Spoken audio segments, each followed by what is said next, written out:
हा बरं द्या तुम्ही सांगा ना. संजय बिहार विधान परिषदेचे सभापती श्री देवेंद्रजी ठाकूर या सदिच्छा भेटीसाठी मातोश्रीवरती आले. उद्योगींना ते भेटले. अनेक विषयांवर चर्चा झाली असं आपण म्हणू शकतो.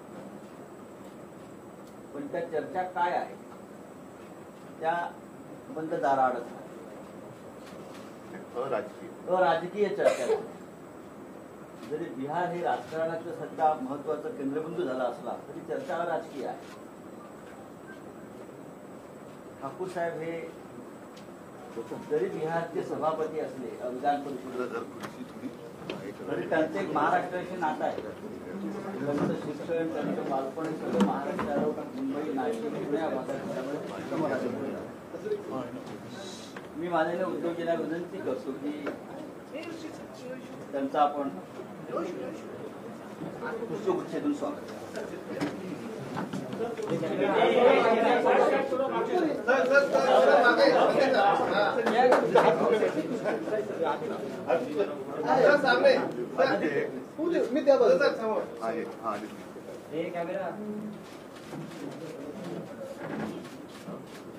येत रहा.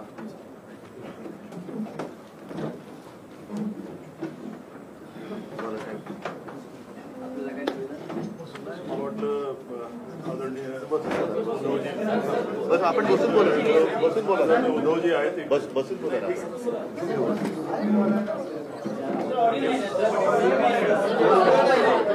एक काम करा. एक काम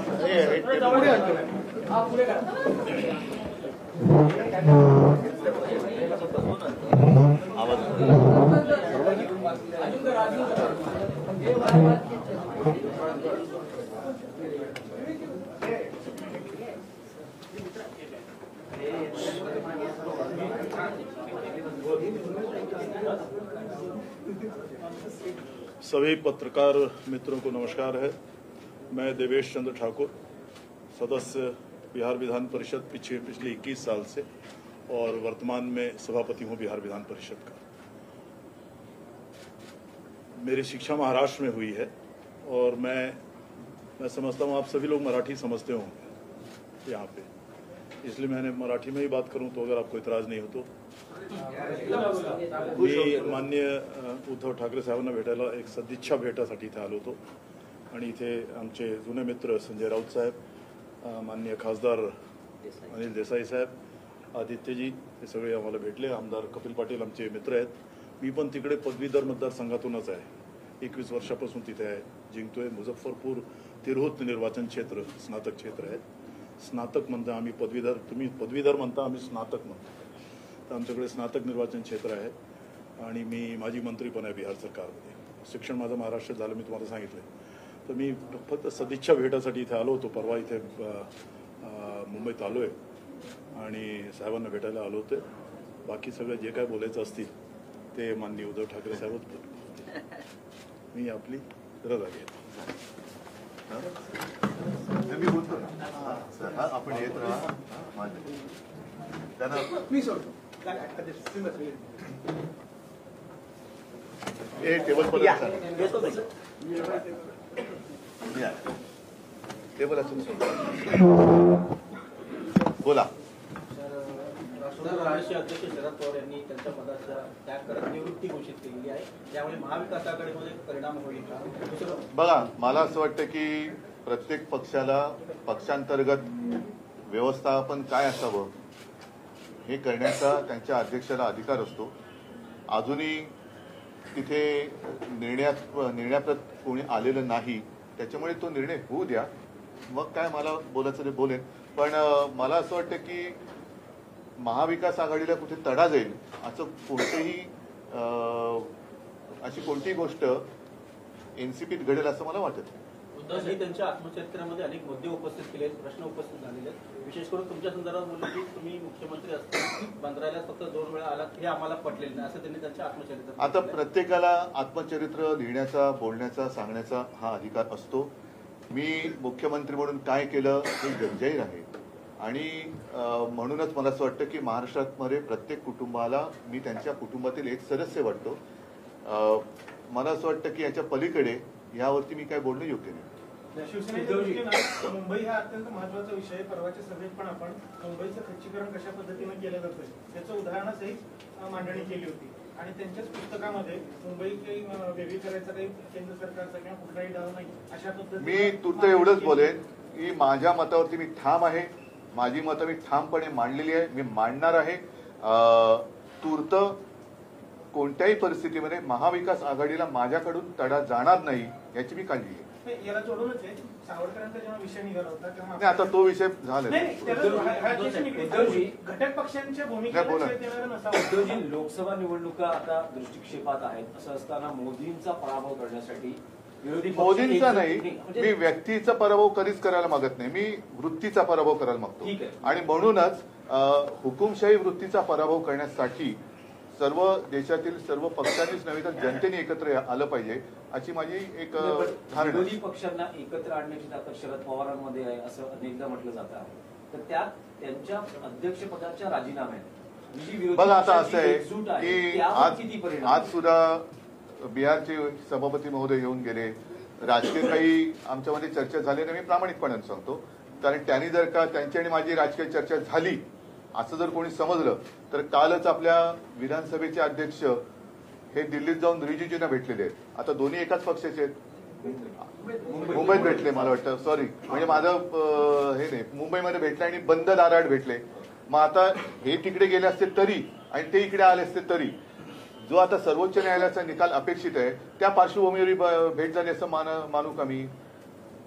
तर त्याच्यामुळे ह्या सगळ्या चर्चा अधिकार कक्षेमध्ये येतात की नाही येत, परंतु दोन्ही पक्षाचे एक चांगले संबंध आहेत हे तर या निमित्ताने आज सुद्धा जाहीर झालेले आहे. नितीशजी आणि माझं फोनवरती बोलणं झालेलं आहे, इतरांशी काही वेळेला बोलणं झालेलं आहे. त्याच्यामुळे ही प्रक्रिया काय थांबू शकत नाही आता.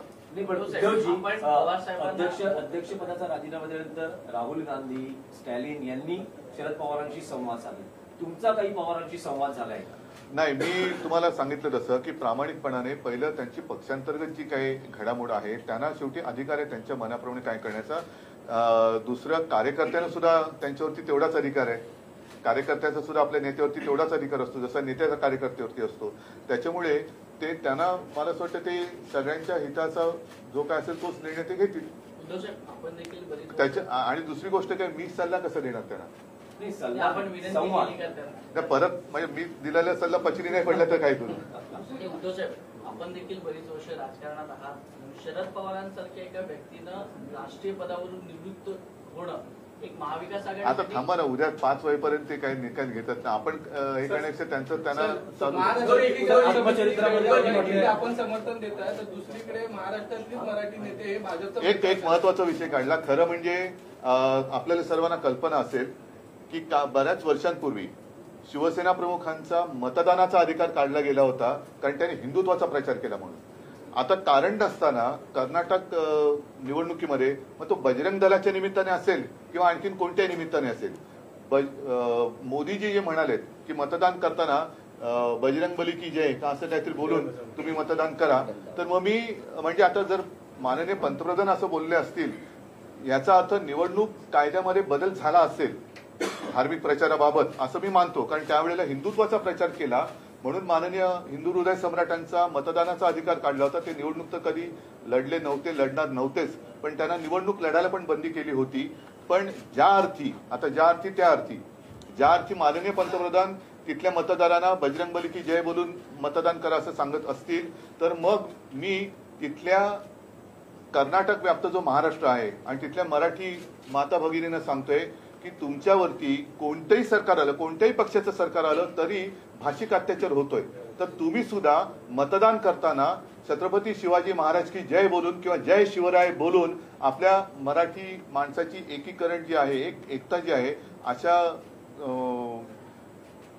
या एकजुटीला जपणाऱ्या उमेदवारालाच मतदान करा की जेणेकरून एकीकरण समितीचे उमेदवार निवडून येतील. कालच संजय राऊत सुद्धा तिकडे जाऊन आलेले आहेत. तर मी आपल्या माध्यमातून माझ्या तमाम सीमा भागातील कर्नाटक व्याप्त महाराष्ट्रातील मराठी माणसांना आवाहन करतो आहे की ज्याप्रमाणे मोदीजींनी सांगितले की जय बजरंग बली बोलून मतदान करा, तर तुम्ही पाहिजे जय भवानी जय शिवाजी बोलून मतदान करा, पण मराठी माणसाची एकजूट तुटू देऊ नका. त्या एकजुटीचा जो एक जी वज्रमुठ आहे ती तिकडे दाखवून द्या.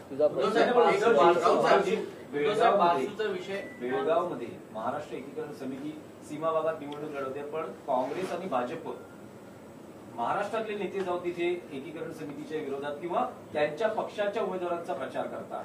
म्हणूनच मी म्हटलं ना की तिथल्या मतदारांनी आता ठरवलं पाहिजे की ज्याप्रमाणे परत सांगतोय मोदीजींनी जय बजरंग बली सांगितलेलं आहे, तसंच जय भवानी जय शिवाजी बोलून मराठी माणसाचं मराठी भाषेचं हितरक्षण करणाऱ्या आपल्या एकीकरण समितीच्या उमेदवारांनाच विजयी करा. एकीकरण समितीच्या कार्यकर्त्यांनी आज फडणवीसांना सभेच्या ठिकाणी काळे झेंडे दाखवलेले आहेत. चांगलंय, निषेध करताय. बरोबर आहे ना, कारण काही 1-2 वर्षापूर्वीच तिथल्या छत्रपती शिवाजी महाराजांचा पुतळा रातोरात हटवला होता. म्हणजे छत्रपती शिवाजी महाराजांचा पुतळा तिथला हटवला होता, महापालिकेचा भगवा उतरवला होता, जो शिवाजी महाराजांचा भगवा तो उतरवला होता. त्याच्यामुळे जर जय बजरंग बली चांगलेच आहे, पण जय भवानी जय शिवाजी बोलून मराठी दृष्ट्यानं हरवा. मुख्यमंत्री एक सवाल ये है कि जिस तरह से शरद पवार साहब ने जो टाइमिंग हम देख रहे हैं कि लोकसभा विधानसभा पुतळा तिथला हटवले आहे ना, हाँ लोकसभा और विधानसभा चुनाव के पहले इस तरह का फैसला करना, क्या आपको लगता है कि विपक्ष जो एक साथ आने की कोशिश कर रहा था उसको कहीं ना कहीं एक बड़ा झटका लग सकता है? मैं इस बारे में अभी कुछ कहना नहीं चाहूंगा. और जैसे मैंने पहले कहा कि मेरी ओर से ये जो एकता होने जा रही है उसे कोई ठेस या नुकसान होगा ऐसे मैं कुछ करूंगा नहीं. लेकिन साथ ही साथ ये भी कहूंगा कि अब जितने सारे विपक्ष है, सिर्फ विपक्ष शब्द का अर्थ अलग होता है. देश में तानाशाही नहीं चलेगी, तानाशाही नहीं आनी चाहिए, ऐसे मानने वाले लोगों का अब इकट्ठा आना शुरू हुआ है, उसको कोई रोक नहीं सकता. विषय देखील महत्वाचा थांबा, आधी हे झालं का मग बारसू. नहीं एक दोन तरी विचारा. मैं पूछ रहा हूँ पीएम मोदी का जो मुद्दा आपने रखा कि उन्होंने बजरंग बली का नाम का इस्तेमाल वहाँ पर किया कर्नाटक चुनाव में, क्या आपकी मांग है कि वहाँ के चुनाव आयोग ने प्रधानमंत्री नहीं सुनिए, बहुत साल पहले की बात मैं बताना चाहता हूँ. उस वक्त माननीय हिंदू हृदय सम्राट बाला साहब जी का मतदान करने का अधिकार छीन लिया गया था. ये डेमोक्रेसी में कैसे किया जा सकता है पता नहीं मुझे. क्यों? क्योंकि उन्होंने हिंदुत्व का प्रचार किया था. हिंदुत्व का प्रचार उस वक्त बाला साहब ने किया था तो गुनाह हुआ था और उनका मतदान का अधिकार छीना गया था. अब शायद प्रधानमंत्री जी ने कहा है जय बजरंग बली कहो और मतदान करो, तो शायद उस कानून में कुछ बदलाव आया होगा, मुझे नहीं पता. लेकिन अगर जय बजरंग बली तो हमारा ही है. कर्नाटक चुनाव में बजरंग दल या बजरंग बली का उल्लेख करने की आवश्यकता नहीं थी. जनता की हित की बात होनी चाहिए थी. लेकिन अगर प्रधानमंत्री ऐसे कहते कि जय बजरंग बली कहकर आप मतदान करिए, तो मैं मेरे जितने सारे वहाँ मराठी भाषिक माताएं हैं, भाई हैं, उनको सबको कहता हूं कि आप जय भवानी जय शिवाजी कहकर जो भी आपके ऊपर अत्याचार करने वाले हैं उनको पराभूत करें. ये मुद्दा शुरू हुआ है, कांग्रेस ने ये अपने इसलिए मैंने कहा ना, बजरंग दल पर इसलिए मैंने कहा कि बजरंग दल या बजरंग बली की आवश्यकता नहीं थी. आप चुनाव लड़ते हो तो लोगों की हित की बात करो. ना ही कांग्रेस को आवश्यकता थी बजरंग दल के बारे में बात करने की, और उसके ऊपर प्रधानमंत्री जी ने भी यही कहने की आवश्यकता नहीं थी. बजरंग बली तो बलवान थे ही, अपना बल का क्या, खुद का बल दिखाओ ना. वो चाहे कांग्रेस हो या भाजपा हो, खुद का बल दिखाओ. और उस बल का उपयोग हमारे मराठी भाषियों के ऊपर किया जा रहा है तो उसका हमें पराभव तो करना ही होगा. नहीं, मैं इस बारे में कुछ कह नहीं.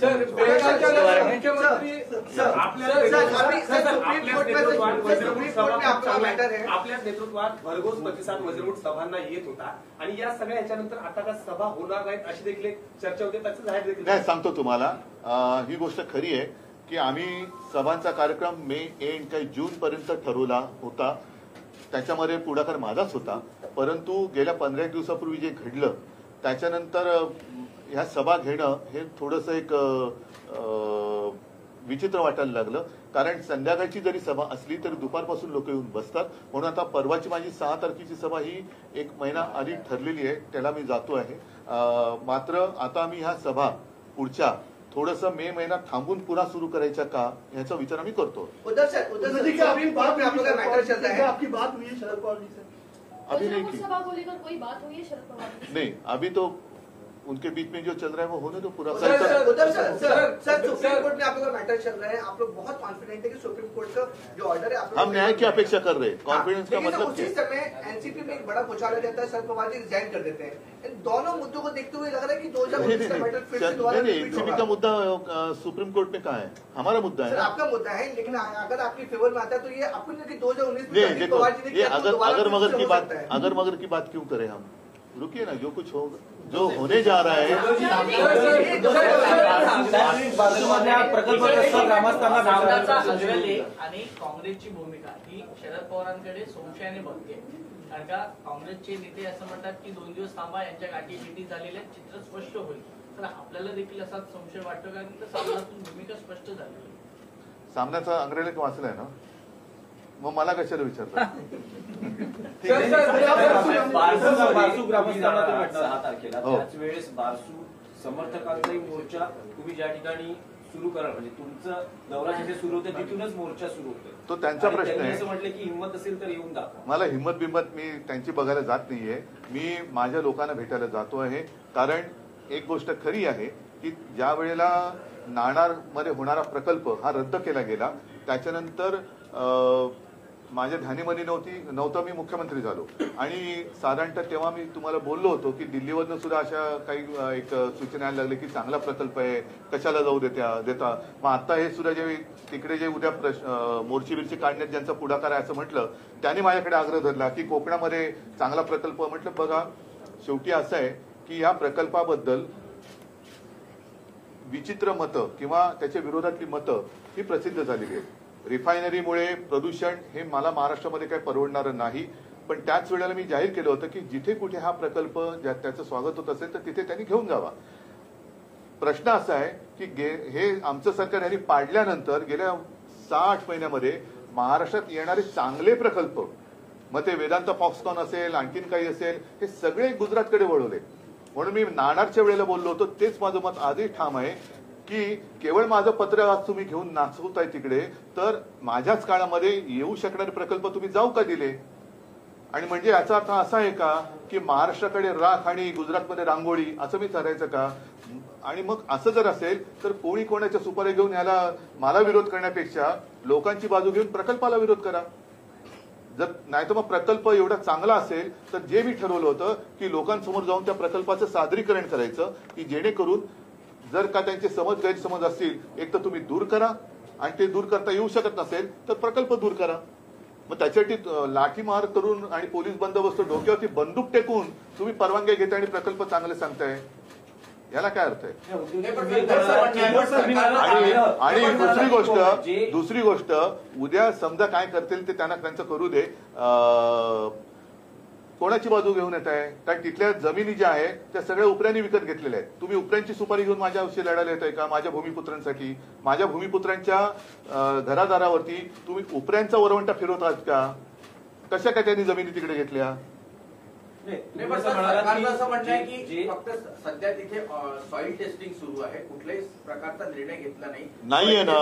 झाल्यानंतर लोकांशी बोलून आम्ही हो, पण मग हे पोलिस बळ वापरून काय करताय तुम्ही?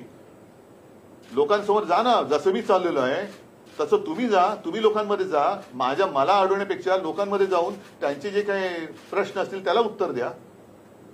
पण तुम्ही आता जसं पालघरमध्ये घरात घुसून आदिवासींना बाहेर काढलं जातं, ही कोणती लोकशाही? आणि म्हणूनच मी जे म्हटलं ना, मी मोदींच्या विरोधात नाही, या हुकुमशाही वृत्तीच्या विरोधात आहे. पण उद्धव बारसूची जागा तुम्ही सुचवली त्यावेळेस तुमच्यावर म्हणजे आग्रह होता की तुमच्यावर दबाव होता? दबाव विभाव नाही, आग्रह होता. आणि प्रामाणिकपणाने सांगतो, कारण मला खोटं बोलता येत नाही. मलाही असं वाटलं की समजा जर का प्रकल्प चांगला असेल आणि तिथल्या जनतेने होकार दिला तर तो प्रकल्प तिकडे येऊ शकतो. आणि मग त्यातल्या त्यात समजा लोकवस्ती कमी असेल, जंगल कमी असेल, अशी जागा जर का, कारण याला किनारपट्टीच लागते, अशी जागा जर का असेल आणि तिकडे सगळ्यांचं चांगलं होत असेल तर मी मध्ये काय यावं? पण आता जसं मला दिसतंय की लोकांच्या मनात शंका आहेत, प्रश्न आहेत, त्या प्रश्नाची उत्तरं म्हणजे आपल्याकडे असं झालेलं आहे की प्रश्न कोणी विचारायचेच नाही. प्रश्न विचारला का मार ठोक आणि तुरुंगात टाकून दे. मग ते कोणाही बद्दल असो, अडणींबद्दल असो किंवा कोणाही बद्दल असो, प्रश्न विचारला की त्याला नामशेषच करायचा असं नाही चालत. जर त्यांच्या मनात प्रश्न असतील आणि त्यांची जागा आहे ती तिथले भूमिपुत्र आहेत, त्यांच्या प्रश्नांना उत्तरं मिळालीच पाहिजेत आणि प्रश्न विचारण्याचा त्यांचा हक्क आहे, अधिकार आहे. उद्धव सर, ये जो किताब शरद पवार जी ने लिखा है उसके बारे में, आपके बारे में भी कई सारी बातें मैंने कहा ना पहले भी कहा. सर अरे किताब तो मराठी में है ना. सर हिंदी में जानना चाहिए मैं पहले हिंदी में किताब आने दो, फिर मैं हिंदी में मुख्यमंत्री असे बोलले होते बेळगावच्या चळवळीत मला जेलमध्ये मी गेलो होतो, मात्र आपल्याकडे जी यादी आली होती त्यावेळी त्यामध्ये मुख्यमंत्र्यांचं नाव नाही. मग नेमके ते कोणत्या जेलमध्ये होते मला माहित आणि नाही. कोणत्या चळवळीत ते होते? नाही जेलमध्ये गेलो होतो असं म्हणाले असतील असं नाही मला वाटत, की कदाचित तिकडे गेले नसते तर जेलमध्ये जावं लागलं अशी त्यांना भीती वाटते असेल. ठीक आहे, चला. संभाषण आरोप केलेला आहे तुम्ही कोविड